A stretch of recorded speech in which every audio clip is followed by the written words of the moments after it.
Hello everyone. So welcome to the part 2 of static variable. So in the last video lecture we have seen what is static variable. So static is a keyword that can be applicable with the method, with the variable, with the in a class or static block. So static क्या होता है? Keyword है, एक modifier है जो की use हो सकता है वेरिएबल के साथ, मेथड के साथ, इनर क्लास और स्टैटिक ब्लॉक होता है हमारे पास. तो मैं इस वीडियो लेक्चर में आपको बता रहा हूँ प्रैक्टिकली इम्प्लीमेंट करके कि स्टैटिक वेरिएबल को हम कैसे यूज़ करते हैं. तो suppose we have a demo class. Inside the demo class to declare a static variable we have to use static keyword. So हमारे यहाँ पे डेमो क्लास है और डेमो क्लास के अंदर अगर हमें स्टैटिक वेरिएबल को क्रिएट करना होगा तो हमें क्या यूज़ करना होगा? Static keyword then int I. So we have the variable I which is declared as static. Now I is a static variable. तो यहाँ पे हमारे पास आई वेरिएबल है. आई वेरिएबल को हमने कैसे डिक्लेयर करा है? स्टैटिक है.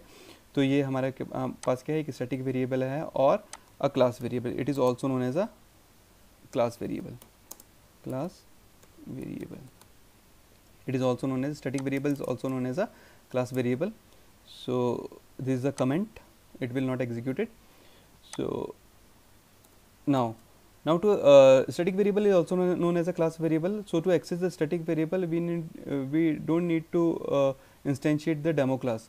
तो स्टैटिक वेरिएबल को क्लास वेरिएबल भी कहते हैं और ये क्रिएट हो जाता है जब मेमोरी में क्लास लोड होती है, डेमो क्लास लोड होगी. तो अगर आपको वेरिएबल, स्टैटिक वेरिएबल को एक्सेस करना है क्लास के आउटसाइड तो हमें ऑब्जेक्ट क्रिएट करने की ज़रूरत नहीं है डेमो क्लास का. हम डायरेक्टली क्या यूज़ कर सकते हैं? अपना class name then dot operator then variable name. So देखिए यहाँ पे हमने डेमो क्लास बनाया है. डेमो क्लास के अंदर हमारे पास एक वेरिएबल आई है जो कि क्लास वेरिएबल है, स्टैटिक वेरिएबल है. और स्टैटिक वेरिएबल को आउटसाइड द क्लास हम टेस्ट क्लास के अंदर, मेन मेथड के अंदर क्या कर रहे हैं? डायरेक्टली एक्सेस कर रहे हैं, प्रिंट कर रहे हैं. तो यहाँ पे ऑब्जेक्ट क्रिएट करने की जरूरत नहीं है. डायरेक्टली हम क्या यूज़ कर सकते हैं? क्लास नेम के हेल्प से क्या कर सकते हैं? स्टैटिक वेरिएबल को एक्सेस कर सकते हैं. तो हम क्लास के नेम से एक्सेस कर सकते हैं स्टैटिक वेरिएबल को और ऑब्जेक्ट के नेम से भी एक्सेस कर सकते हैं. ठीक है, तो इस प्रोग्राम को हम कंपाइल कर लेते हैं. Java test. तो यहाँ पे ये 0 प्रिंट करा है. देखिए तो स्टैटिक वेरिएबल जो होता है सेम, अगर हम उसको इनिशियलाइज नहीं करते हैं तो JVM will provide the default value. So here I is int type and it is a static type and we are not initializing the variable I. In that case the JVM will provide the default value for static variable I. तो अगर हमने I को declare नहीं किया है जो कि एक स्टैटिक वेरिएबल है तो JVM क्या करता है? डिफ़ॉल्ट वैल्यू प्रोवाइड कर देता है. तो यहाँ पर I क्या है? इन टाइप का है तो JVM प्रोवाइड करेगा इसको default value 0. So similarly instance variable. तो इंस्टेंस वेरिएबल को भी अगर आप इनिशियलाइज नहीं करते हैं तो JVM उसको डिफ़ॉल्ट वैल्यू प्रोवाइड कर देता है 0. तो ये था स्टैटिक वेरिएबल. तो स्टैटिक वेरिएबल क्या होता है? क्लास वेरिएबल कहता है. इसको एक्सेस करने के लिए ऑब्जेक्ट क्रिएट करने की ज़रूरत नहीं है. विदाउट क्रिएटिंग द ऑब्जेक्ट हम क्लास के नेम से भी स्टैटिक वेरिएबल को एक्सेस कर सकते हैं. और अगर हमें स्टैटिक वेरिएबल को इनिशियलाइज नहीं कर रखा है तो JVM प्रोवाइड करता है डिफ़ॉल्ट वैल्यू. तो आप आउटपुट देख सकते हैं यहाँ पे क्या प्रिंट हो रहा है? 0, क्योंकि हमने प्रिंटिंग स्टेटमेंट लिखा है डेमो डॉट आई. तो हम डायरेक्टली क्या कर रहे हैं? आई वेरिएबल को एक्सेस कर रहे हैं with the help of class name. चलिए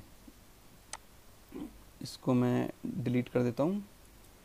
नेक्स्ट था कि स्टैटिक वेरिएबल की एक ही कॉपी जनरेट होती है and that copy share by among all of the object. तो यहाँ पे मैं ऑब्जेक्ट क्रिएट कर रहा हूँ demo obj1 equal to new demo. So this is first object.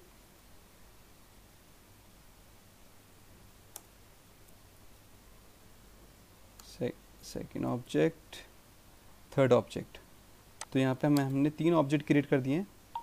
ठीक है, obj1, obj2 एंड obj3. और इसमें मैं आपको ले लेता हूँ एक टेम्परेरी वेरिएबल इंट j ले लेते हैं.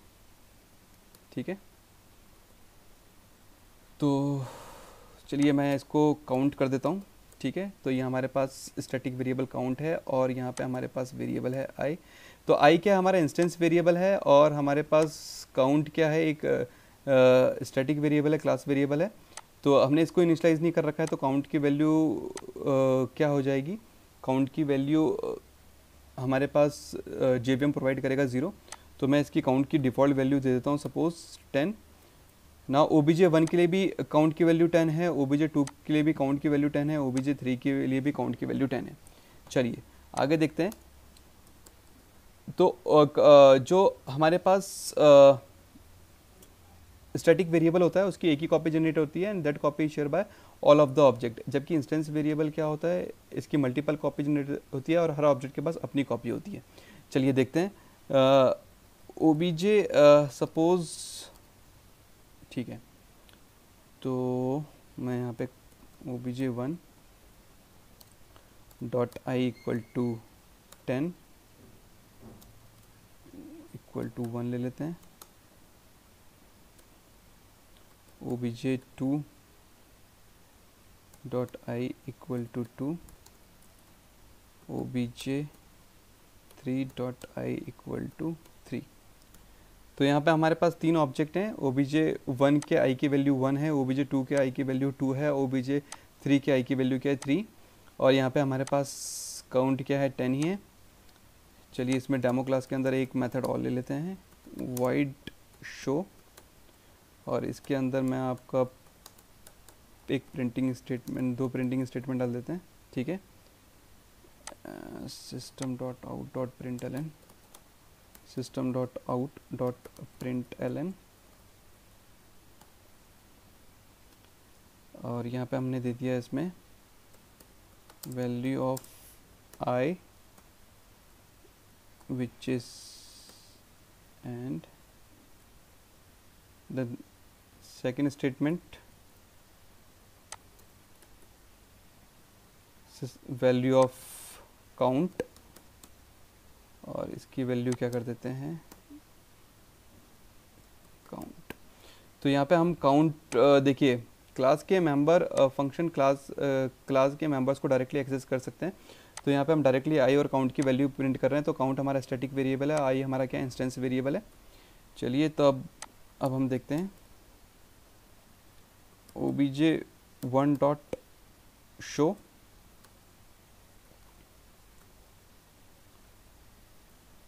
शो मेथड कॉल कर रहे हैं, obj1 के लिए शो मेथड कॉल कराएं, ठीक है। obj2 के लिए शो मेथड कॉल कर लेते हैं,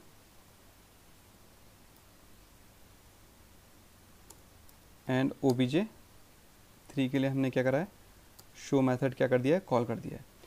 अब देखिए obj1 obj2 obj3 तीन ऑब्जेक्ट हमने क्रिएट कर दिया, तीनों ऑब्जेक्ट के पास क्या है काउंट की वैल्यू क्या है, सभी के लिए क्या होगी 10 10 10, और आई सभी के लिए आई की वैल्यू क्या होगी, अपनी अपनी आई की वैल्यू है obj के पास। तो हमारा जो आउटपुट होगा ये देखिए किस तरीके से होगा,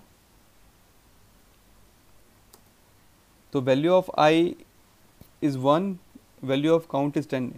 तो ये जो शुरू के दो स्टेटमेंट है, ये जो प्रिंट हो रहा है ये obj1 की वैल्यू प्रिंट हो रही है, देन obj2 की वैल्यू के लिए आई की वैल्यू 2 है, काउंट 10, आई की वैल्यू 3 एंड काउंट 10। तो देखिए काउंट जो स्टैटिक वेरिएबल है इनकी वैल्यू तो सेम है, सभी ऑब्जेक्ट के लिए एक ही कॉपी जनरेट हुई है, ठीक है, and that copy share by all of the object, और आई की वैल्यू क्या है तीनों में क्या हो रहा है चेंज हो रहा है, ठीक है। तो सपोज हम क्या करते हैं यहाँ पे करता हूँ मैं काउंट की वैल्यू को सपोज मैंने एक वेरिएबल क्रिएट कर लेते हैं, ठीक है, इंट एक मेथड क्रिएट करते हैं void इंक्रीमेंट के लिए inc, एंड इन दैट मैं क्या कर रहा हूँ काउंट की वैल्यू को क्या कर रहा हूँ इंक्रीमेंट कर रहा हूँ, ठीक है, काउंट प्लस प्लस, ठीक। सपोज अब देखिए यहाँ पे हमारे पास दो मेथड है, एक शो मेथड है, शो मेथड के अंदर हम एक स्टैटिक वेरिएबल है नॉन स्टैटिक वेरिएबल की वैल्यू को प्रिंट कर रहे हैं, आई हमारा नॉन स्टैटिक वेरिएबल है, काउंट हमारा स्टैटिक वेरिएबल है, और एक हमने एक और मेथड बनाया है inc फॉर इंक्रीमेंट, और हम इसमें काउंट की वैल्यू को इंक्रीमेंट कर रहे हैं। सपोज यहाँ पर हमारे पास obj जो 2 है वो इंक्रीमेंट वाले मेथड को कॉल कर लेता है, यानी कि ऑब्जेक्ट 2 ने क्या करा हमारे जो स्टैटिक वेरिएबल है इसकी वैल्यू को क्या कर दिया है इंक्रीमेंट कर दिया है, ठीक है। अब देखिए क्या होता है, मैं यहाँ से इसको इंक्रीमेंट मेथड के कॉल करने के बाद मैं क्या कर रहा हूँ, बाद में इसको सारे मेथड्स को शो मेथड को 1 बाय 1 कॉल कर रहा हूँ विद द ऑब्जेक्ट।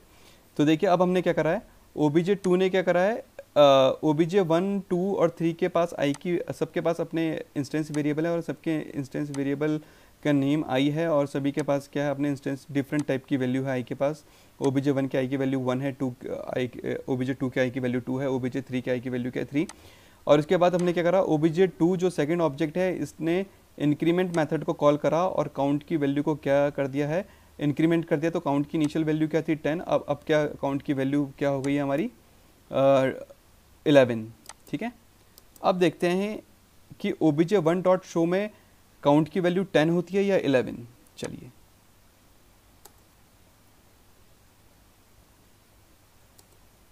देखिए, सभी के लिए काउंट की वैल्यू क्या है 11। तो इसका कहने का मतलब यह है कि काउंट क्या है आपका स्टैटिक वेरिएबल है। अगर स्टैटिक वेरिएबल है तो हमें क्या अगर कोई ऑब्जेक्ट इस स्टैटिक वेरिएबल को मॉडिफाई करता है, इंक्रीमेंट करता है या उसकी वैल्यू को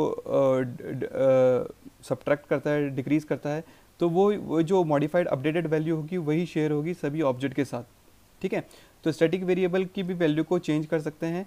ठीक है, कोई ऑब्जेक्ट अगर स्टैटिक वेरिएबल की वैल्यू चेंज करता है तो वो अपडेटेड वैल्यू सभी ऑब्जेक्ट में क्या होगी, शेयर होगी। ठीक है, तो इसको हम एक डायग्राम से समझते हैं। तो यहाँ हमारे पास क्या है, एक स्टैटिक वेरिएबल है काउंट, ठीक है, जिसकी एक ही कॉपी जनरेट हुई है। हमारे पास 3 ऑब्जेक्ट हैं, obj1, obj2 एंड obj3।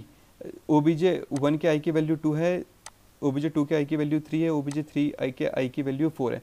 तो यहाँ पे जो आई है ये क्या है, हमारे पास इंस्टेंस वेरिएबल है और सभी ऑब्जेक्ट के पास अपनी कॉपी है इंस्टेंस वेरिएबल की। तो इंस्टेंस वेरिएबल की मल्टीपल कॉपी जनरेट हो रही है। देखिए, तो इस वाले केस में आई की वैल्यू कितनी जनरेट हो रखी है, 3 हो रखी है। 3 कॉपी जनरेट हो रखी है आई की। हर ऑब्जेक्ट के पास अपनी कॉपी है इंस्टेंस वेरिएबल की। वेरेज जो काउंट है, जो स्टैटिक वेरिएबल है, इसकी खाली एक कॉपी है और सभी ऑब्जेक्ट क्या कर रहे हैं, उस काउंट को क्या कर रहे हैं, उस काउंट जो वेरिएबल है, स्टैटिक वेरिएबल है, उसको क्या कर रहे हैं, शेयर कर रहे हैं। चलिए सपोज हमारे वाले केस में हमने क्या करा था, obj2 ने इंक्रीमेंट मेथड को कॉल करा और i की वैल्यू जो काउंट की वैल्यू थी 10, उसको 10 से इंक्रीमेंट करके उसने उसको क्या कर दिया था 11। तो हमारे वाले केस में हमने काउंट की इनिशियल वैल्यू क्या रखी थी, 10 रखी थी। ठीक है, इनिशली, और 10 की वैल्यू जब obj2 ने इंक्रीमेंट वैल्यू मेथड को कॉल करा तो 10 की वैल्यू क्या हो गई हमारी, 11 हो गई। ठीक है, तो ये वाला सिनेरियो था। तो काउंट जो स्टैटिक वेरिएबल है उसकी खाली एक ही कॉपी जनरेट होती है and that copy share by all of the object. चलिए, सेकेंडली था कि अगर हमने जो हमारे पास काउंट है, ठीक है, अगर इसको हमने फाइनल बना दिया तो क्या होगा। अगर हमने इसको फाइनल बना दिया तो हमारा प्रोग्राम कंपाइल नहीं होगा, क्योंकि अगर स्टैटिक वेरिएबल फाइनल है तो उसको इनिशियलाइज करना कंपलसरी है। So hope you will understand static variable क्या होता है।